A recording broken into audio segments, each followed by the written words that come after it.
A trading floor in New York erupts in panic. A currency in Asia collapses overnight. A government in Europe suddenly changes policy without warning. Different places, different crises, but behind all three, the fingerprints are identical. Here's the paradox. The most powerful force in the global economy isn't a government. It isn't a central bank. And most people don't even know it exists. So here's the question. Who actually controls the world's money? If it's not the people we vote for? To understand this hidden empire, you have to step outside national borders. Most people imagine the financial system as a collection of countries managing their own currency. But that picture is outdated. Today, a single liquidity shock in one part of the world can cripple economies thousands of miles away. And it happens fast. Not because of trade. Not because of politicians. But because the real power sits in a network of institutions that most citizens never see. Here's a quick stat. 90% of global foreign exchange transactions involve the US dollar.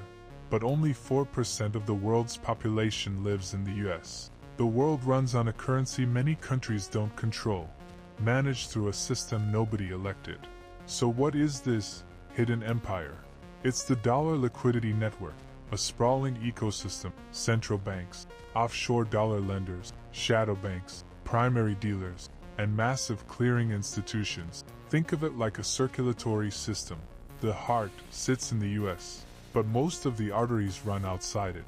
Dollars created in New York get pumped into London, Asia, the Middle East, the Caribbean, and back again, through entities that don't show up in official money supply data. Here's the metaphor. If official monetary policy is the steering wheel, the shadow dollar system is the engine. It moves faster, it's bigger, and it can overpower whatever governments try to do. In this world, liquidity isn't controlled by a single institution. It's shaped by a hierarchy of players who influence global markets without public oversight. Dollar swap lines, repo markets, Eurodollar lenders, institutional clearinghouses, and the banking giants that operate across all of them. These players decide who gets cheap money, who gets cut off, whose economy gets oxygen, who suffocates. This isn't conspiracy, it's plumbing. And like any unseen infrastructure, most people notice it only when it breaks. And it has broken multiple times. Look at the 2008 crisis. The collapse didn't start with mortgages. It started when the offshore dollar system froze. Suddenly, institutions around the world couldn't get short-term funding. The hidden empire seized, and the global economy crashed. Or take March 2020. Markets melted down, not because of lockdowns, but because the world ran out of dollars again. The panic wasn't about earnings, or GDP, or trade. It was about liquidity. When dollar funding evaporated, entire governments were forced to beg for emergency support. The turning point came when the Federal Reserve opened massive dollar swap lines, essentially a lifeline to foreign central banks drowning in dollar debt. That single action, taken by a handful of unelected officials, stopped a global collapse. Not presidents, not parliaments, not voters. A few financial technocrats quietly stabilized the world behind closed doors. Here's the problem. The system keeps expanding, and it's nowhere near democratic. Consequences today include 1. Countries can't escape the dollar. Even anti-US governments rely on it for trade and funding. 2.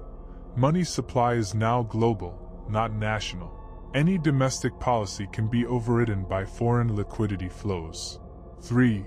Inequality accelerates. Institutions closest to the liquidity network benefit first. Everyone else gets the leftovers. 4.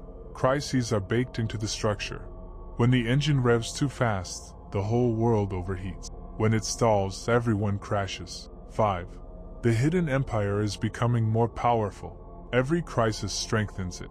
Every bailout centralizes it. Every liquidity shortage makes nations dependent on the same handful of institutions. This isn't a conspiracy of evil masterminds. It's a system built accidentally, layered over decades, until it became too big for governments to control. And now the world runs on it. So here's the uncomfortable truth. Global power no longer comes from armies or elections. It comes from the ability to create and control liquidity. And that power sits in a system that the average person never sees, never votes for, and never hears explained. We don't live in a world with one economy per country. We live in a world with one empire of money, operated through invisible infrastructure, held together by trust, leverage, and dollar-denominated debt. The question isn't whether the system is fair. It's whether it can survive the next shock. So tell me, if this hidden empire ever fails, who's actually left in charge?